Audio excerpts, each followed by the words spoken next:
રાજેશભાઈ, જય શ્રી કૃષ્ણ. જય શ્રી કૃષ્ણ નીરુભાઈ. રાજેશભાઈ, આજે રતનાલ ગામે શું મુદ્દો હતો? શું કારણથી લોકો ભેગા થયા હતા? ચક્કાજામ કરવામાં આવ્યું, રસ્તો બંધ કરવામાં આવ્યો, શું હતો આજનો આખો મુદ્દો?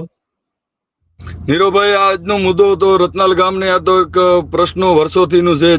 જ્યારથી આ નેશનલ હાઈવે નવો 4 લાઈન રસ્તો બનાવ્યો છે વરસાણાથી ભુજનું, એ રસ્તાનો જે અત્યારે અંતર્ગત રતનાલ બાયપાસ માંથી એક બિલકુલ નવો ડિઝાઇનનો એક રસ્તો બનાવેલો છે.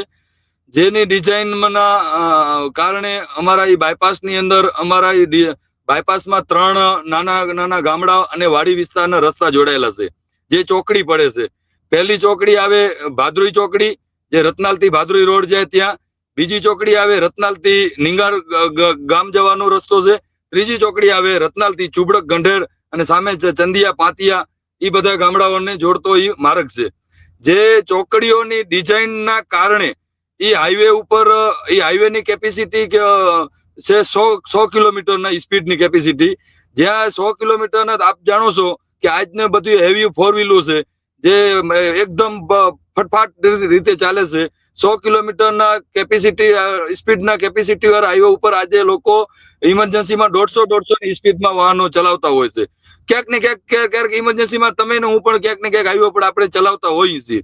તે વાહન ચાલકોનો પણ એ ચલાવવાના કારણે આ રસ્તા ઉપર એવી ડિઝાઇન છે ચોકડીઓની, જે 4 વ્હીલ લઈને જે 4 લાઈન ઉપર ચાલતી કાર હોય ને, એને ચોકડી ઉપર કે ગામડાઓ કે વાડી વિસ્તારમાંથી જે સિંગલ પટ્ટી રોડ માંથી જે વાહન નીકળે, બાઇક નીકળે, છકડો નીકળે, 4 વ્હીલ નીકળે, એ બિલકુલ દેખાતું નથી એને ડિઝાઇન ના કારણે, જેના કારણે વારે ઘડી અકસ્માત થાય છે. હવે અકસ્માત નીરવભાઈ એટલા ગંભીર થાય છે કે એ અકસ્માત ની અંદર માણસનો ફેટલ જ થાય છે. કે અત્યારના 12 મહિના થયા છે એ બાયપાસ ને ખુલ્લો મૂક્યો છે, તેના પછી 15-20 માણસોના જીવ ગયા છે એ ચોકડીઓના ડિઝાઇન ના કારણે. જે હમણાં ગત 2 દિવસ પહેલા અમારા ગામનો એક આશાસ્પદ યુવાન બચારો 20 વર્ષનો યુવાન જીવ ગુમાવ્યો છે, જે અમને બહુ દુઃખ થયો છે ગામ લોકોને.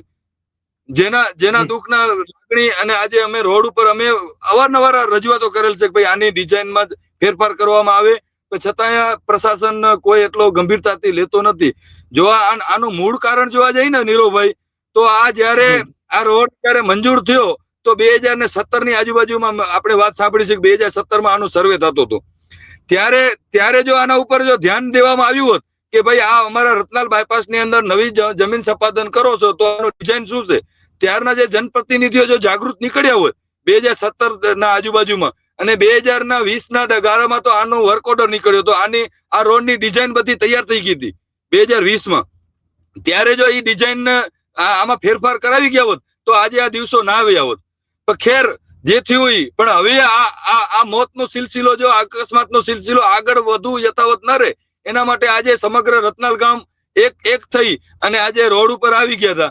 યુવાનો બધા આવી ગયા હતા કે ભાઈ અમારી માગણી ઉપર તમે ધ્યાન દો, વહેલી તકે આ ડિઝાઇનોમાં ફેરફાર કરવામાં આવે, બેરિકેડ લગાવવામાં આવે, જેથી વાહનોની સ્પીડનો કંટ્રોલ થાય. જી નીરવભાઈ. તો આજે તમે વાત કરી કે ડિઝાઇનમાં જે ફેરફાર થવો જોઈએ 2017માં, એના ઉપર ધ્યાન દેવામાં આવ્યું, તો શું લાગી રહ્યું છે રાજેશભાઈ, ક્યાંક ને ક્યાંક રતનાલ સાથે અન્યાય થયો છે કે ભ્રષ્ટાચાર આદરવામાં આવ્યો છે કે ખાયકી કરવા? તમને શું લાગી રહ્યું? મંતવ્ય શું કહી રહ્યું છે તમારું?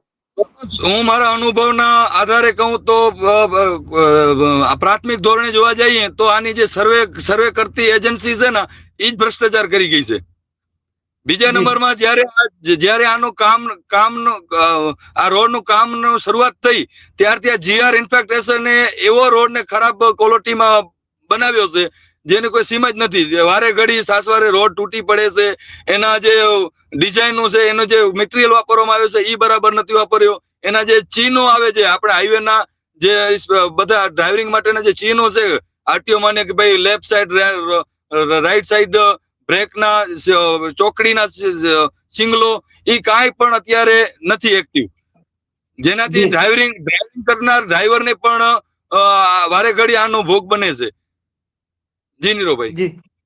જી. તો રાજેશભાઈ, શું લાગી રહ્યું છે? આજે મામલતદાર પણ દોડીને ત્યાં પહોંચ્યા હતા, સ્થાનિક લોકો ખૂબ મોટી સંખ્યામાં ભેગા થયા હતા. આ રીતે વારંવાર કોઈ નિર્દોષનો ભોગ લેવાતો હોય તો શું જી લાગી રહ્યું છે, નેતાગીરી નબળી છે આપણી, કે આ રીતે હજી આશાસ્પદ યુવાનો જે છે કહી શકાય? જી તો હું જી તમને શું લાગી રહ્યું છે, મામલતદાર દોડી આશ્વાસન શું આપવામાં આવ્યું મામલતદાર દ્વારા? ચોક્કસપણે હું એટલો માનું છું કે આપણે કોઈ પણ મકાન બનાવતા હોઈએ કે કોઈ પણ બિલ્ડિંગ બનાવતા હોઈએ, એનો પાયો જો નબળો રહેતો હોય તો એ મકાનની આયુષ એટલી રહેતી નથી. સેમ રીતે હું જોઉં છું કે રતનાલ બાયપાસ નો જયારે પાયો 2017-18 ના વર્ષમાં જયારે આની એજન્સીને જયારે આની ડિઝાઇન દોરવાની હતી આની કામની, ત્યારે આનું નબળું રહ્યું છે. તો એને હવે સુધારવા માટે ઘણી બધી આપણે મહેનત કરવી પડશે. અને અત્યારે જનપ્રતિનિધિઓ છે એની પાસે આશા રાખી છે કે અત્યારે જે આજે પાયો નબળો રહ્યો છે એ પાયાને ફરીથી પાછી મજબૂત કરવામાં આવે. તો આજે મામલતદાર ધોડીને ત્યાં પહોંચ્યા હતા, તો શું આશ્વાસન શું આપવામાં આવ્યું લોકોને? આશ્વાસન તો એ જ આપે છે કે ચોક્કસ અમે આની અંદર તમારી માંગણી છે, જે અમારા ગામની તો એક જ માંગણી છે કે ભાઈ આ પ્રાથમિક ધોરણે અત્યારે ટૂંકા ગાળામાં અત્યારે તાત્કાલિક ધોરણે કે આની ડિઝાઇન ચેન્જ કરવામાં આવે. જે વચમાં જે એના લોખંડની ગ્રીલ મારેલી છે એ ગ્રીલને 50-100 મીટર સુધી કાઢી નાખવામાં આવે, જેથી ચોકડીની પહોળાઈ મોટી થઈ જાય અને દૂરથી પણ વાહનને એ ક્રોસ કરતો, ચોકડી ઉપરથી ક્રોસ કરતો વાહન નજરે ચડે. અને બેરિકેડ લગાવવામાં આવે, ચોકડી બેરિકેડ લગાવવામાં આવે. એ બેરિકેડના કારણે વાહનની સ્પીડ કંટ્રોલ થાય. ત્યારબાદ આ રોડ ને આવતા 12 મહિનાની અંદર બાયપાસ ની અંદર આવતી 3 ચોકડીઓમાં અંડરબ્રિજ બનવામાં આવે. ઓવરબ્રિજ જે આપણે કહીએ છીએ કે 4 લાઈન હોય ઉપર હાલે જાય, નીચેનો બાય રોડ હોય એ નીચેથી વાહન પસાર થઈ જાય. જે આજે શ્રી અને નેશનલ હાઈવે ઓથોરિટીના જે અધિકારીઓ કાલે પણ આવેલા હતા, એને મુલાકાતી ચોકડીઓને બધાની લીધેલી છે. સ્થાનિક અત્યારે નેતાઓના ભલામણથી આવ્યા હોય કે જેમ આવ્યા હોય એ મને વધારે ડીપમાં ખબર નથી, પણ એ લોકો કાલે આવ્યા હતા. નેશનલ હાઈવે ઓથોરિટીના જે અત્યારે નવા અધિકારી આવ્યા છે એ આવ્યા હતા અને એને કીધું છે કે ભાઈ ચોક્કસપણે આમાં આશ્વાસન આપે છે કે વહેલી તકે આમાં અંડરબ્રિજ થશે. એવી આપણે સૌએ મહેનત કરશું, રજૂઆત કરશું. શું લાગી રહ્યું છે, ઓવરબ્રિજ બનશે કે કાચું કપાઈ જશે? બનવાની આશા છે, કારણ કે હવે સરકાર પાસે અને નેતાઓ પાસે અત્યારે ગામ લોકો એક સુર થઈ અને જે માગણી મૂકી છે, તો ચોક્કસપણે આપણે માની શકીએ કે કદાચ 12 મહિના 2 વર્ષમાં બનવું જોઈએ આની ઓવરબ્રિજ.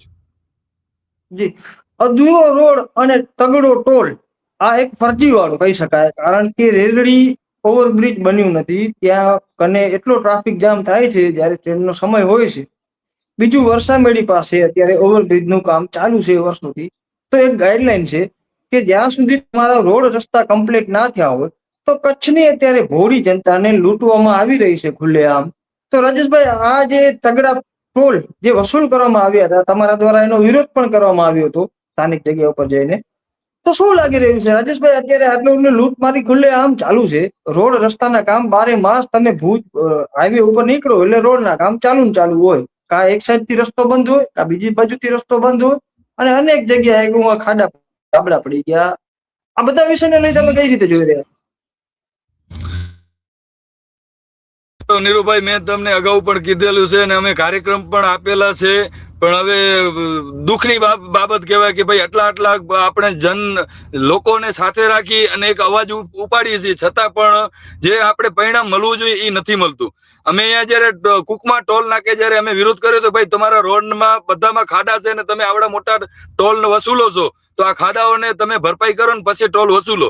તો એના અંતર્ગતમાં એ લોકોએ ટોલ બંધ નથી કર્યો, ખાડા પૂરવાનો એને ડાયવર્ઝન કરીને અત્યારે મતલબમાં નવા પટ્ટા મારે છે. હવે એક વરસાદ ટકે છે કે નથી ટકતો એ તો વરસાદ પડે ત્યારે ખબર પડે. બાકી અત્યારે જેટલો આપણે ધારીએ છીએ, આપણે જે માનીએ છીએ એમાં તો આપણે સંતોષકારક છે હું માનું છું, સ્વીકારું છું કે ક્યાંક ને ક્યાંક પ્રજાનો અવાજ બુલંદ કરીને પણ આપણે પહોંચાડીએ છીએ સરકારના કાન સુધી, છતાં આપણે જો ધારીએ કે ભાઈ ના હવે સરકાર આપણા વિષયને ધ્યાનથી લઈ અને આ કામની આપણી માગણી છે એને તાત્કાલિક ધોરણે પૂર્ણ કરશે, પણ ક્યાંક ને ક્યાંક એમાં ડીલે થાય છે, એ હકીકત છે. તો શું સંદેશ દેવા માંગશો રતનાલની જે પણ જનતા છે એને શું સંદેશ દેવા માંગશો તમે? રતનાલની જનતાને અને આપના માધ્યમથી, આપના દ્વારા રતનાલની જનતાને એક જ સંદેશ દેવા માંગુ છું કે ભાઈ આપણે સૌ એક થઈ, એક સાથે રહી અને આપણી માંગણીને હજી ક્યાં પણ આગળ લઈ જવું હોય તો પણ આપણે બધાને આગળ લઈ જવા માટે બધાને જોડાવું અને આપણા જનપ્રતિનિધિઓ પણ અમારે રત્નાલની તો ભગવાનની કૃપા કઈ તો કૃપા છે કે જનપ્રતિનિધિઓ પણ અમારા પોતાના જ છે.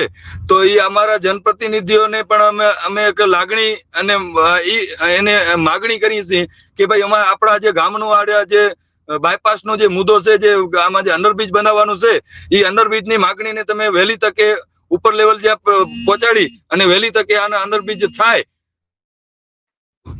મહેનત કરશો એવી અમે માગણી મૂકી છે. જી આભાર રાજેશભાઈ, આપણે જોડાયા બદલ. થેન્ક યુ નીરવભાઈ, આભાર.